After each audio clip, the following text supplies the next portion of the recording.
Hey guys, this is Kirk from Quick Draw Mods, and today I'm going to show you how to install new triggers. A lot of you guys are picking up triggers with stops, so I'm going to show you how to switch them out and get them working properly. Okay, here we go. First off, you need to remove your controller from your controller circuit board from your controller. I'm not going to go through the whole, how to take it apart, put it back together type thing, but basically, here's the controller, take it apart. And here's your controller circuit board, here's the old triggers. Okay, so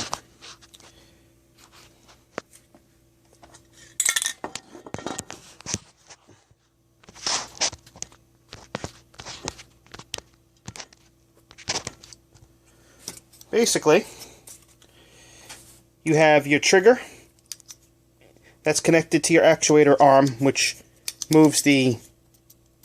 actually makes the trigger go. So what I'm going to show you how to do is how to switch them out for a new set of triggers. So basically you just take your hand and you kind of just push it, and you push the actuator arm one way and the trigger the other, and it will come out. There is enough space there for it to come out, and then you just use a little bit of pressure because it snapped on here and it snapped on here. So you just kind of pop it up and watch out that spring doesn't fly away on you. And you just take the trigger off, and then, like I said, you push one way on the arm, other way on the trigger. It'll fall out and it'll fall down. And just pop your trigger off. Make sure you get your screws out. Take your triggers out. Now, open up your new set of triggers. Okay. So here are the new set of triggers. Stops installed. They only fit on one way. So, as you can see, this is going on the wrong end.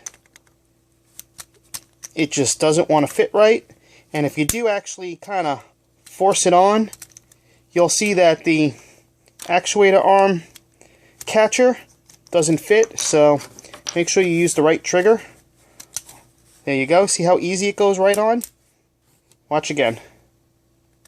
Goes right on. Okay, next,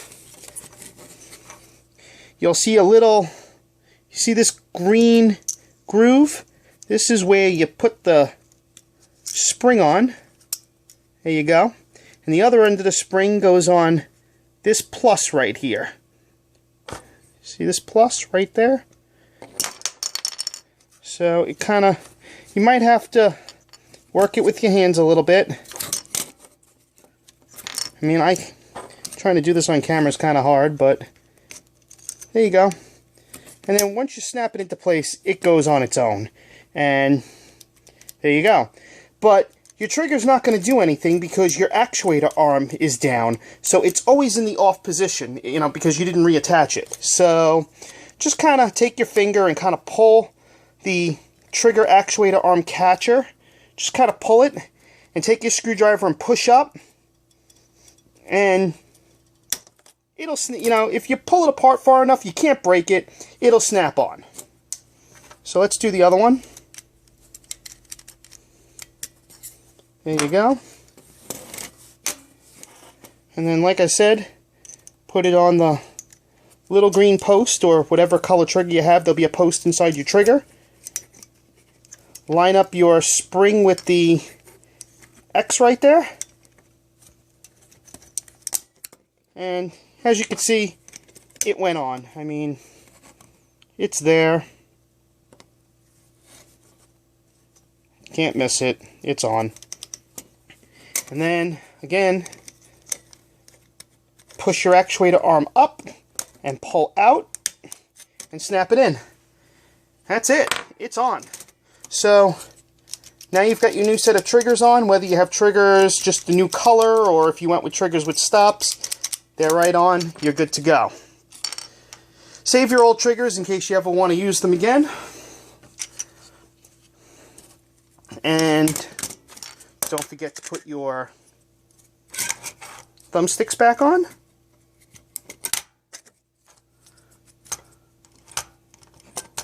Thumbsticks are on. Ta-da. Okay, now make sure that all your buttons are back in the controller. They're all flat in there. They're all in. Your D-pad, it's got this little loop catch. You want the loop catch to catch around, and you want it to sit flush. And then you want to put your pad back on. Make sure it's flat. You know, sometimes if it's shifted, you know, and you put it back together, the buttons aren't, you know, I mean, if you have it shifted like that, and then you put your board back in,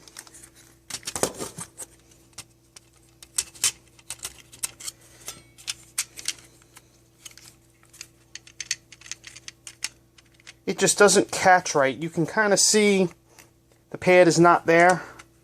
So, see, a button came out. You got to watch out for this. Just make sure all your buttons are in. Put your pad on and make sure they're all flush. Everything's all lined up. Then pop your controller board back in. That center catch right here will go through the circuit board. It'll snap in. Before you put the other half of your shell on, check your sync button. Make sure your sync button works. Make sure your bumpers work. Just make sure, you know, everything seems to press right. You can kind of hold the circuit board in place and flip it over, and you can test your buttons. Just kind of make sure that they all feel right, and you're good to go. Then all you need to do is, the way that I do this is, show you guys how I do this. This easy way to do this: put your shell back together. See these two springs? Well, you could see inside right here there's two grooves. Those grooves are for the springs. So again, make sure it's in. Make sure you can kind of see your pad on the side here, that it's lined up.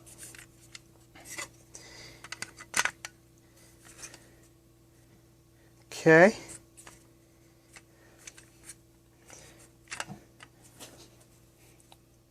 See how I got my springs all lined up? Okay, now, just push your triggers in, and your shell will fall into place and snap.